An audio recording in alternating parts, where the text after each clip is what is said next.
ఇలాగే 10 రోజులు, ఒక 15 రోజులు, ఒక నెల రోజులు ఈ టేబుల్ మీదనే ఇదే విధంగా ఇలాగే పెట్టామనుకోండి, అది ఏమైపోద్ది?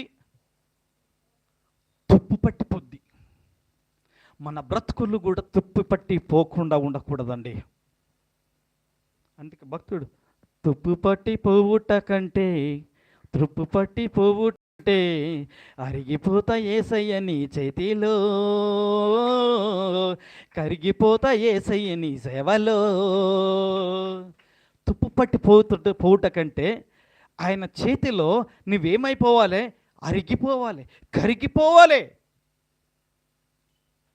అందుకే యేసుప్రభు అంటున్నాడు, ఆ చెట్టుకి ఏ విధంగానైతే సహాయకరంగా ఉన్నాడో, ఆ సహాయకరంగా నేను మీకు కూడా అదే విధంగా సహాయకరంగా ఉంటాను.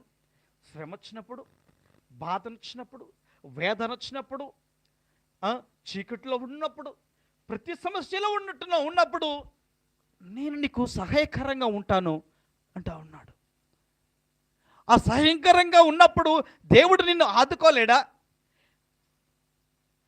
నీకు ఏ విధంగా నీకు శ్రమ వచ్చింది, ఎటు పక్క నీకు శ్రమ వచ్చింది, ఎటు పక్క నుంచి నీకు వేదన కలుగుతూ ఉంటున్నదని దేవుడికి తెలియదా? తెలుసా? తెలియదా? తెలిసినప్పుడు మనం ఏం చేయాలి? మనము వీటిని కలిగి ఉంటే జీవితంలో నీరు లేని మొక్క వాడిపోతుంది. అవునా కాదా?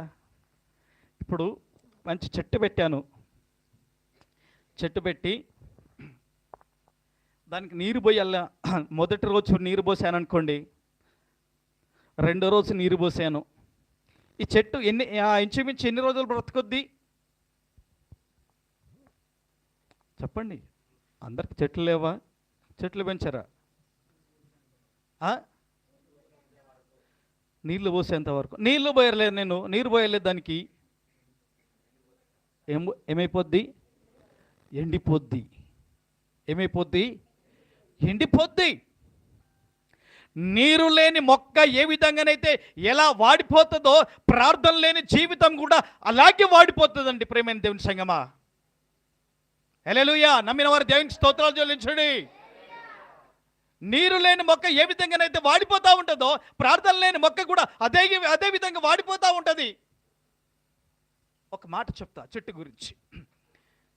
ఒక అతను చెట్టు పెట్టి, ఎవరికి ఇంట్లో మీద ఎవరి కోపం వచ్చినా కానీ ఆ బాల్కనీలో చెట్టు పెట్టి దీన్ని బాగా పొద్దున్నేసి బాగా తిట్టేవాడట. సాయంకాలం మధ్యాహ్నంకి వెళ్ళి, నా నీళ్ళు ఈ విధంగా వారుకున్నారు, నా బ్రతకంతా వ్యర్థమైపోయింది, నా ముద్రాష్ట బ్రతుకు, నా జీవితం వ్యర్థమైపోయిందని ప్రతిరోజు వెళ్ళి ఆ చెట్టుకి వెళ్ళి తిట్టుకుంటా ఉన్నాడు అతను. తిట్టుకుంటా ఉంటున్నప్పుడు ఆ చెట్టు మొదట్లో బాగా ఉన్నది. తర్వాత అది ఏమైపోయింది తెలుసా? ఆ చెట్టు వాడిపోయిందండి. మనుషులను తిడితే ఏ విధంగానైతే మనోభావాలు దెబ్బతింటా ఉంటాయో, చెట్టుకు కూడా కింద ఏర్లు దెబ్బతినలేవా? మీరు ఇంట్లో చెట్టు పెట్టుకొని మీరు తిట్టుతూ ఉండండి. పొద్దున్న లేచి, ఉదయకాలం లేచి మీకు కలిగినటువంటి సమస్యల గురించి, లేకపోతే ఏదో చిన్న గొడవల సమస్యల గురించి ఎవరిని తిట్టలేక ఆ చెట్టు ఉంది, అది మరుసటి రోజు వరకు బ్రతుకుద్దేమో నేను చూస్తా. బ్రతకదు. మనిషి జీవితం అంతేనండి. మనిషి జీవితం కూడా అంతే. దాన్ని ఉదాహరించని చెప్తా ఉంటున్నాను. నీరు లేని మొక్క ఏ విధంగానైతే వాడిపోతుందో, ఇదిగో ప్రార్థన లేని జీవితం కూడా అదే విధంగా వాడిపోతూ ఉన్నది.